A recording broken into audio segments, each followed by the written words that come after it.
ಗುಗು ಹಾಕೋ ಪ್ಲಗ್ಗು.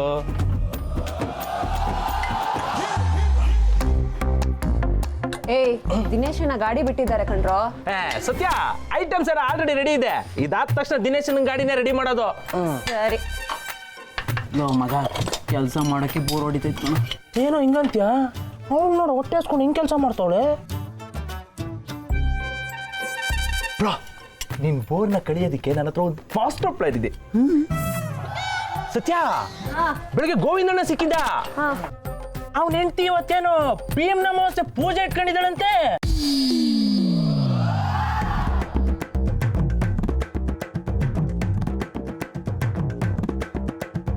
ಊಟ ಅಲ್ಲ, ಬೆಳಗ್ಗೆಯಿಂದ ಸಂಜೆ ತಗೋ ಒಂದು ತೊಟ್ಟು ನೀರು ಕುಡಿಯಲ್ವಂತೆ. ಅಯ್ಯಯ್ಯೋ, ಈ ಹುಡುಗರು ಯಾವ ವಿಷಯ ಮುಚ್ಚಿಡ್ತಿದ್ದೀನೋ ಅದೇ ವಿಷಯ ಕೇಳ್ತಿದಾರಲ್ಲಪ್ಪ. ಇವ್ರ ಮುಂದೆ ಹೆಂಗಪ್ಪ ವ್ರತ ಮಾಡೋದು? ಪಾಪ ನಮ್ ಸತ್ಯನು ಬೆಳಗಿನ ಒಂದ್ ಲೋಟನು ನೀರು ಕುಡ್ದಿಲ್ಲ ಕಣೋ. ಪಾಪ ಅವ್ಳಿಗೆ ಹೊಟ್ಟೆ ಸೇರಿಲ್ಲ ಕಣೋ. ಹಾಗೆ ಸತ್ಯ ಗೋವಿಂದನ ಹೆಂಡತಿ ದೇವ್ರ ಪೂಜೆ ಇಟ್ಕೊಂಡಿದ್ದಾಳಂತೆ. ಸಂಜೆ ಗಂಡಂಗು ಆರತಿ ಮಾಡ್ತಾಳಂತೆ. ನೀನ್ ಯಾರಿಗೂ ಮಾಡಲ್ವಾ? ಏಯ್ ಯಾಕೆ ಹೆಂಗಿದೆ ಮೈಗೆ? ಅಲ್ಲ ಸತ್ಯ, ದೇವ್ರ ಪೂಜೆ ಮಾಡೋದಕ್ಕೆ ಭಕ್ತಿ ಅಲ್ಲ, ಕಾರಣ ಬೇಕು ಅಂತ ಹಂಗಂದೆ ಅಷ್ಟೇ. ಸಾರಿ ಉಲ್ಟಾ ಹೇಳ್ಬಿಟ್ನಾ?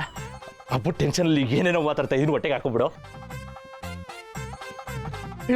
ಅವ್ಳಿಗೆ ಹೊಟ್ಟೆ ಸರಿ ಇಲ್ವೋ? ನೀನೇ ಹಾಕೊಂಬಿಡು. ಅಲ್ಲ ಸತ್ಯ, ಅದೇನ್ ಹೇಳಕ್ ಬಂದೆ ಅಂದ್ರೆ, ಈಗೇನು ಮುಚ್ಕೊಂಡು ಕೆಲಸ ಮಾಡ್ತಿರೋ ಅಥವಾ ನಾನ್ ನಿಮಗೆ ಹಬ್ಬ ಮಾಡ್ಲೋ? ಮಾಡೋ.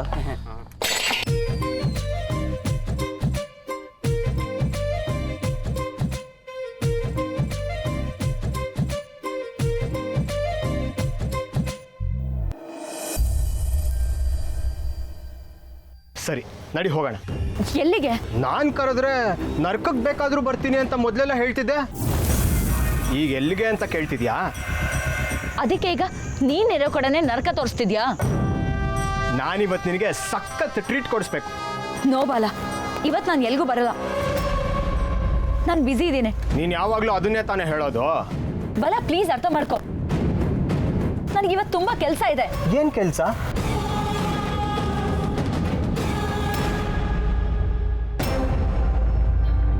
ಹೇಳ್ದಿವ್ಯಾ, ಮನೇಲೇ ಇದ್ರೆ ಬ್ಯುಸಿ ಹೇಗಾಗ್ತೀಯಾ? ಅದು ಇವತ್ತು ನಾನು ಭೀಮ್ ನಮಾಸೆ ವ್ರತ ಮಾಡ್ತಿದ್ದೀನಿ. ಇಡೀ ದಿನ ಉಪವಾಸ ಇಡ್ತೀನಿ. ದಿವ್ಯಾ, ನೀನು ಈ ವ್ರತ ಎಲ್ಲ ಮಾಡ್ತಿದ್ಯಾ ಅಂದ್ರೆ ನನಗೆ ನಂಬಕ್ಕೆ ಆಗ್ತಿಲ್ಲ. Thank you so much Divya. ಥ್ಯಾಂಕ್ಸಾ? ಯಾಕೆ? ಯಾಕೆ ಅಂದ್ರೆ ನೀನು ವ್ರತ ಮಾಡ್ತಿರೋದು ನನಗೋಸ್ಕರ ಅಲ್ವಾ? ನಾಳೆ ನಿನ್ನ ಮದುವೆ ಆಗ್ಬೇಕಾಗಿರೋನು ನಾನೇ ತಾನೇ.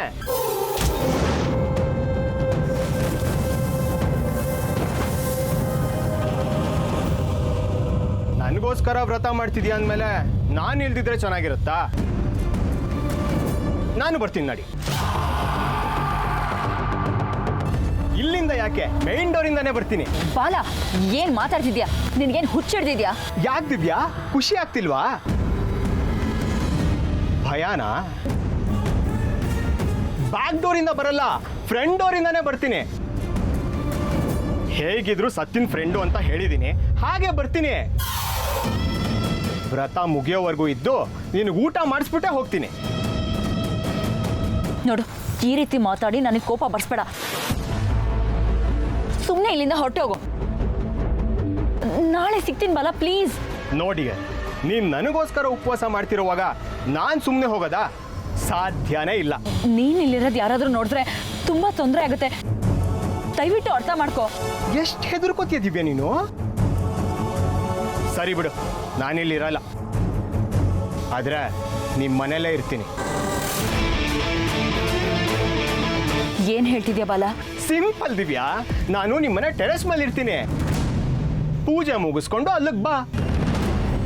ನೀನ್ ಬರ್ಲಿಲ್ಲ ಅಂದ್ರೆ ಆಮೇಲೆ ನಾನೇ ಹೋಗಿ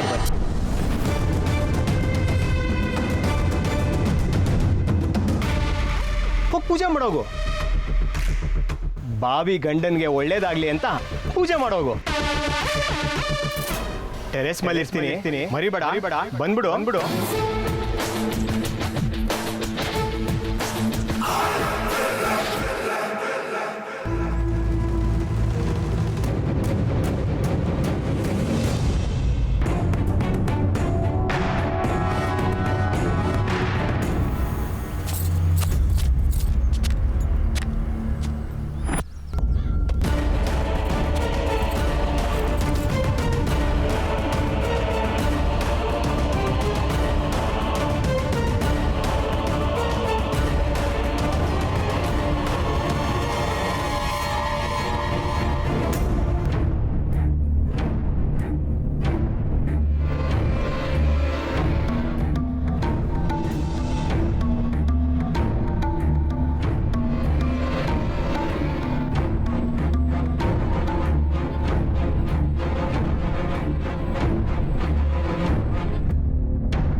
ಇಷ್ಟೊತ್ತಾದರೂ ಬರಲಿಲ್ವಲ್ಲ, ಅದಕ್ಕೆ ನೋಡೋಣ ಅಂತ ಬಂದೆ.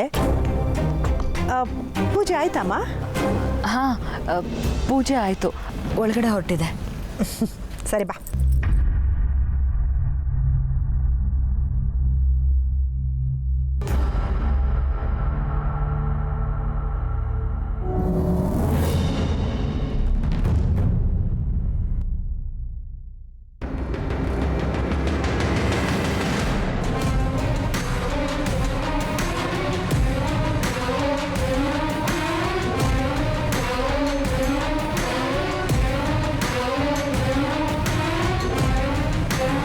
ಆರ್ತಿಗೂ ಮೊದಲು ನಾನು ಹೋಗಿ ತುಳಸಿ ಕಟ್ಟೆಗೆ ಪೂಜೆ ಮಾಡ್ಬೇಕು. ಇವೆಲ್ಲ ನಿನಗೂ ಗೊತ್ತಮ್ಮ ದಿವ್ಯಾ? ನಿನ್ನೆ ಪಕ್ಕದ ಮನೆ ಆಂಟಿ ಮೀಟ್ ಮಾಡಿದೆ. ತುಳಸಿ ಪೂಜೆ ಮಾಡಿದ್ರೆ ತುಂಬಾ ಒಳ್ಳೇದು ಅಂತ ಹೇಳಿದ್ರು.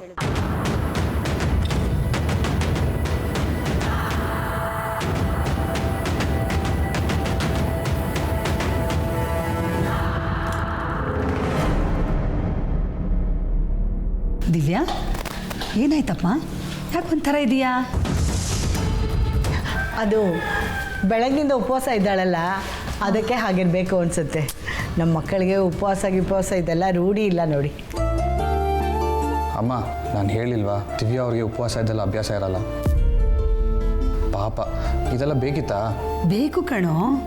ಈ ಥರ ಒಂದೊಂದಿನ ಉಪವಾಸ ಇರೋದ್ರಿಂದ ಆರೋಗ್ಯಕ್ಕೂ ಒಳ್ಳೆಯದು, ಆಚಾರಕ್ಕೂ ಒಳ್ಳೆಯದು. ನಮ್ಮನೆಗೆ ಸೊಸೆಯಾಗಿ ಬರ್ತಿರೋ ಹುಡುಗಿಗೆ ಆಚಾರದ ಬಗ್ಗೆನೂ ಗೊತ್ತಾಗತ್ತೆ, ಅಭ್ಯಾಸನೂ ಆಗತ್ತೆ. ಅಭ್ಯಾಸನ ಕರ್ಮ. ಇಂಥ ಅಭ್ಯಾಸಗಳನ್ನ ನಿಮ್ಮಿಂದ ಬಿಡಿಸ್ತೇನೆ ಹೊರತು ನಾನು ಈ ಅಭ್ಯಾಸಕ್ಕೆಲ್ಲ ಅಡ್ಜಸ್ಟ್ ಆಗೋ ಮಾತೇ ಇಲ್ಲ.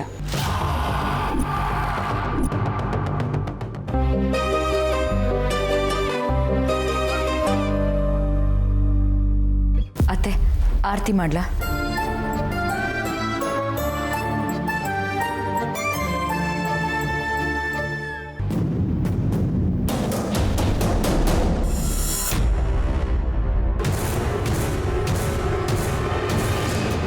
ದಿವ್ಯಾ, ಎಂಗೇಜ್ಮೆಂಟ್ ಉಂಗುರ ಇಲ್ಲಮ್ಮ?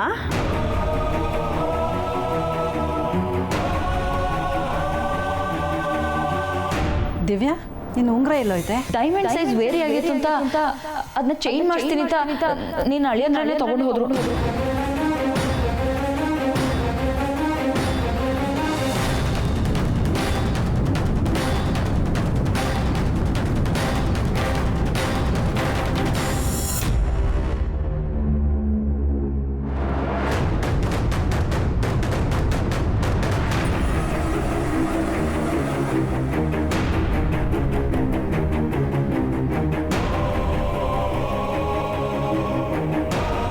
ಅದು ಆ ಕೈಗೆ ಅಲರ್ಜಿ ಇತ್ತು, ಅದಕ್ಕೇ ಉಂಗುರ ಎತ್ತಿಟ್ಟಿದ್ದಾಳೆ.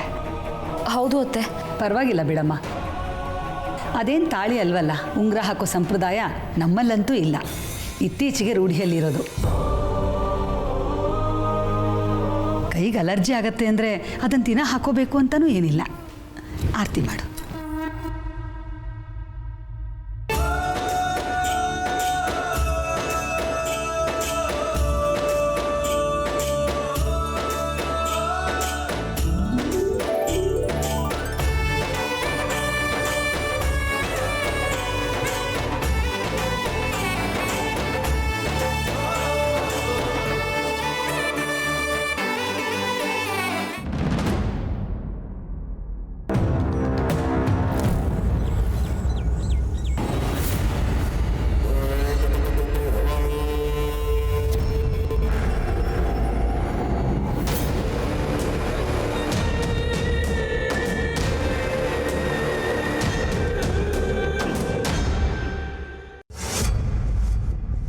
मेम साहब, प्लान फिक्स हो गया.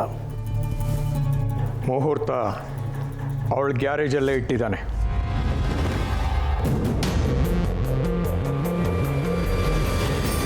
ಶಿವು, ಏನು ತೊಂದರೆ ಆಗಲ್ಲ ಮೇಡಮ್.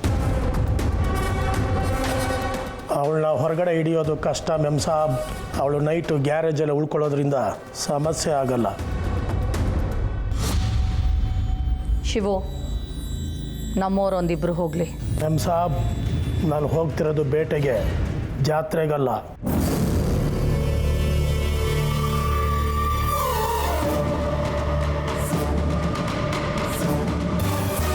ಮಾಫ್ ಕರೋ ಮೆಮ್ ಸಾಬ್, ನೀವು ಬರೋದ್ರಿಂದ ಸಮಸ್ಯೆ ಜಾಸ್ತಿ ಆಗುತ್ತೆ. ಅವಳು ಸತ್ ವಿಷಯ ನಿಮ್ಮ ಹತ್ರನೇ ಬರುತ್ತೆ. ಆದರೂ ಶತ್ರು ಹೆಣ ನೋಡಿದಾಗಲೇ ಕುದಿಯೋ ರಕ್ತ ತಂಪಾಗೋದು ಇರಬಹುದು, ಆದರೆ ನಮ್ಮ ಫೀಲ್ಡಲ್ಲಿ ಹೆಣಕ್ಕಿಂತ ಸಾವಿನ ಸುದ್ದಿಗೆ ಬೆಲೆ ಜಾಸ್ತಿ. ಈ ಕೆಲಸನ ನಾನೊಬ್ಬನೇ ಪರ್ಸ್ನಲಾಗಿ ಮಾಡಿ ಮುಗಿಸ್ತೀನಿ.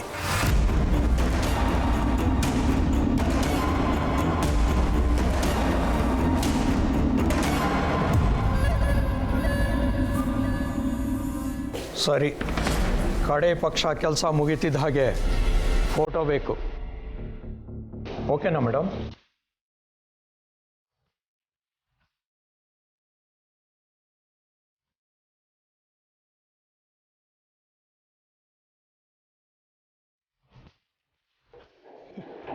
ನಾನು ಕಳಿಸೋ ಫೋಟೋಗೆ ಜೀವ ಇರಲ್ಲ ಸರ್. ಕೆಲಸ ಮುಗಿದ ಮೇಲೆ ಫೋಟೋ ಕಳಿಸ್ತೀನಿ.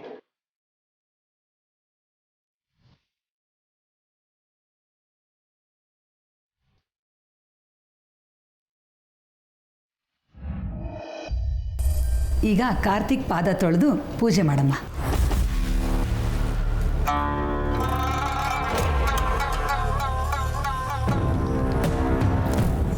ಅಮ್ಮ, ಪಾದ ಎಲ್ಲ ತೊಳಿಬೇಕಾ? ಹಾಗಲ್ವೋ, ಗಂಡ ಹೆಂಡತಿ ಅಂತ ನಿಶ್ಚಯ ಆದಮೇಲೆ ಗಂಡನ ಪಾದ ತೊಳೆಯೋದ್ರಲ್ಲಿ ತಪ್ಪೇನಿದೆ?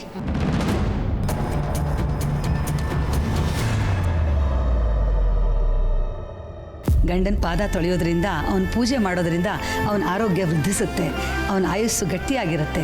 ನಿಮ್ಮಿಬ್ಬರು ಸಂಸಾರ ಚೆನ್ನಾಗಿ ಮಾಡ್ಕೊಂಡು ಹೋಗಲಿ ಅಂತ ತಾನೇ ನಾವು ಇಷ್ಟೆಲ್ಲ ಪೂಜೆ ಮಾಡ್ತಿರೋದು. ಇಷ್ಟಕ್ಕೂ ಪಾದ ಪೂಜೆ ಮಾಡೋದು ಪುಣ್ಯದ ಕೆಲಸ ಅಲ್ವಾ? ಅಮ್ಮ, ಪಾದ ಪೂಜೆ ಮಾಡೋದು ಪುಣ್ಯದ ಕೆಲಸ ಆಗಿದ್ರೆ ಬರೀ ಹೆಂಡ್ತಿನೇ ಗಂಡನ ಪಾದ ಯಾಕಮ್ಮ ತೊಳಿಬೇಕು? ಸದ್ಯ ಒಂದಾದರೂ ಉಪಯೋಗಕ್ಕೆ ಬರೋ ಮಾತಾಡಿದ್ದಾನೆ. ಕಾರ್ತಿಕ್, ನನಗೆ ಗೊತ್ತು ಈಗಿನ ಕಾಲದ ಹುಡುಗರು ಈ ಪ್ರಶ್ನೆ ಕೇಳ್ತಾರೆ ಅಂತ. ಖಂಡಿತ ಕಣೋ, ಹೆಂಡತಿ ಆದವಳು ಮಾತ್ರ ಯಾಕೆ ಪಾದ ತೊಳಿಬೇಕು ಗಂಡಂದು? ಗಂಡನಾದವನಿಗೂ ಹೆಂಡತಿನ ಕಾಳಜಿ ವಹಿಸಿ ತಲೆ ಮೇಲೆ ಹೊತ್ಕೊಳ್ಳುವಂಥ ಜವಾಬ್ದಾರಿನೂ ಇರಬೇಕು.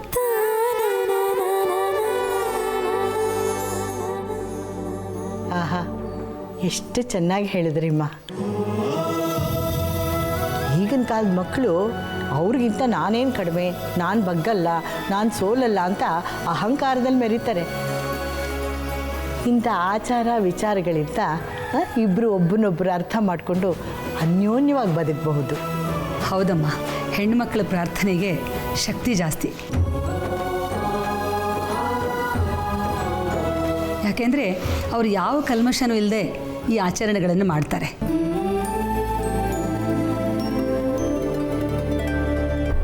ಸತಿ ಸಕ್ಕುಬಾಯಿ, ಸತಿ ಅನಸೂಯ, ಇವ್ರ ಕಥೆಯೆಲ್ಲ ಕೇಳಿದೀವಲ್ಲವಮ್ಮ. ಭಕ್ತಿಯಿಂದ ಗಂಡನ ಕಾಪಾಡಿಕೊಳ್ಳೋ ಶಕ್ತಿ ಇರೋದು ಈ ಹೆಣ್ಣು ಜೀವಗಳಿಗೆ ಮಾತ್ರ.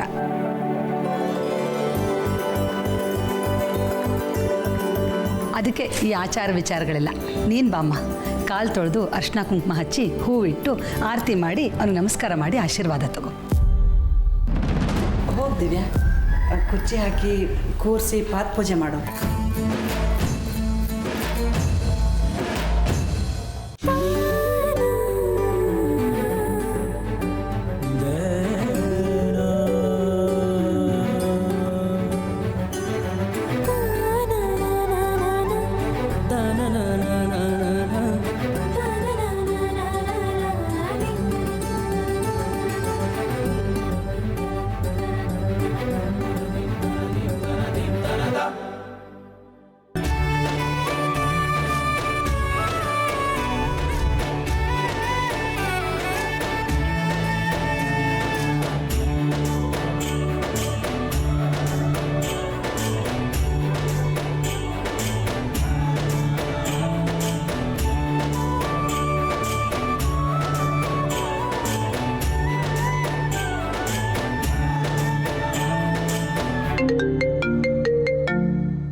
ಅಯ್ಯೋ, ತೆಗ್ದಿಡಮ್ಮ, ಅದೊಂದು ಹೇಗೆ ಬಡ್ಕೋತಿದ್ದೆ ನೋಡು. ಅಯ್ಯೋ ಅಜ್ಜಿ, ಪರವಾಗಿಲ್ಲ. ದಿವ್ಯಾ ಅವ್ರೇನು ಡಿಸ್ಟರ್ಬ್ ಆಗ್ತಾ ಇಲ್ಲ ನೋಡಿ, ಎಷ್ಟು ಇನ್ವಾಲ್ವ್ ಆಗಿ ಪೂಜೆ ಮಾಡ್ತಾ ಇದ್ದಾರೆ. ಆದರೂ ಪದೇ ಪದೇ ಹಾಗೆ ಶಬ್ದ ಬರ್ತಿದ್ರೆ ಹೇಗೆ ಪೂಜೆ ಮಾಡೋದು ಕಾರ್ತಿಕ್? ಚಿಕ್ಕಿ, ಒಂದು ಸ್ವಲ್ಪ ಹೊತ್ತು ನೀವು ಅದನ್ನ ಎತ್ತಿಟ್ಬಿಡಿಮ್ಮ. ಹಾಂ,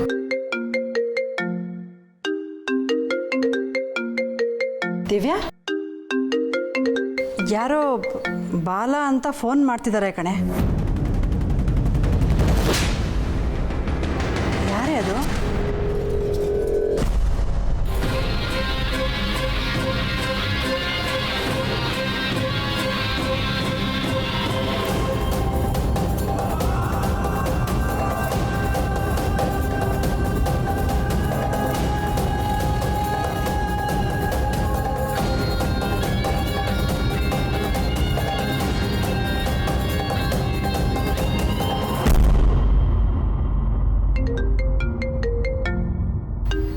ಅಯ್ಯೋ, ಅದನ್ನು ಕಟ್ ಮಾಡಮ್ಮ, ಆಮೇಲೆ ಫೋನ್ ಮಾಡಿದ್ರೆ ಆಯಿತು. ಅಜ್ಜಿ ಏನಾದ್ರು ಇಂಪಾರ್ಟೆಂಟ್ ವಿಷಯ ಆಗಿದ್ರೆ? ಅಯ್ಯೋ, ಆಮೇಲೆ ಮಾಡ್ತಾರೆ ಬಿಡಪ್ಪ. ಅದು ಯಾರಮ್ಮ ಬಾಲ ಅಂತ?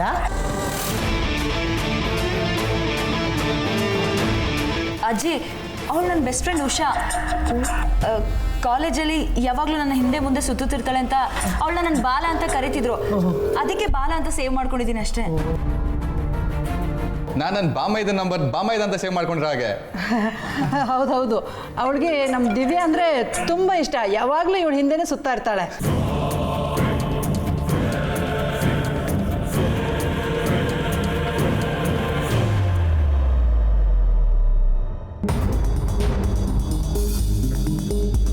ಸಾರಿ. ಅಯ್ಯೋ, ಅವಳ್ಯಾರೋ ಕಾಲ್ ಮಾಡಿದ್ರೆ ನೀನು ಯಾಕಮ್ಮ ಸಾರಿ ಕೇಳ್ತೀಯಾ?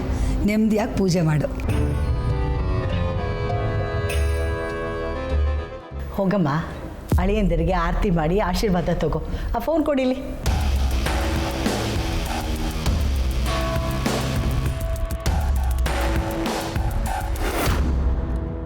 ಹೋಗು.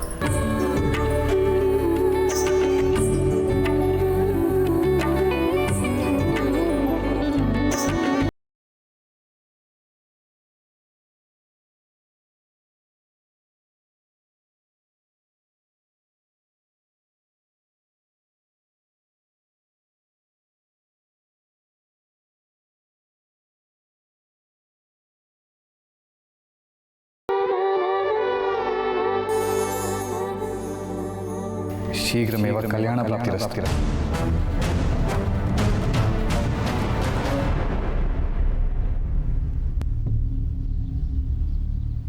ಅದು ಸುಮ್ಮನೆ ತಮಾಷೆಗೆ ಹೇಳಿದೆ ಅಷ್ಟೇ.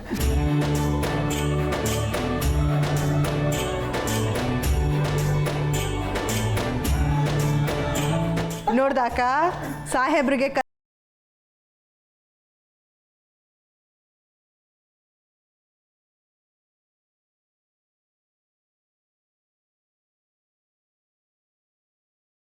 ಇನ್ನೂ ಏನಾದರೂ ಶಾಸ್ತ್ರ ಇದೆಯಾ? ಪೂಜೆ ಮುಗೀತಾ? ಇನ್ನು ಎಲ್ಲಿ ಮುಗೀತಮ್ಮ, ಈ ವ್ರತ ಮುಗಿಯೋದು ರಾತ್ರಿನೇ. ಈಗ ಪೂಜೆ ಅಷ್ಟೇ ಮುಗ್ದಿದೆ. ಇನ್ನು ಮನಸ್ಸನ್ನು ತಿಳಿಯಾಗಿಟ್ಕೊಂಡು ವ್ರತ ಮಾಡಬೇಕು ಅಂದರೆ ಭಜನೆ ಶ್ಲೋಕ ಎಲ್ಲ ಮಾಡಬೇಕು.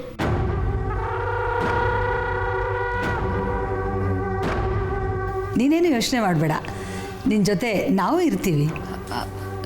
ಸರಿ, ಆದರೆ ನಾನೊಂದು 5 ನಿಮಿಷ ಹೊರಗಡೆ ಹೋಗಿ ಬರ್ಬೋದಾ?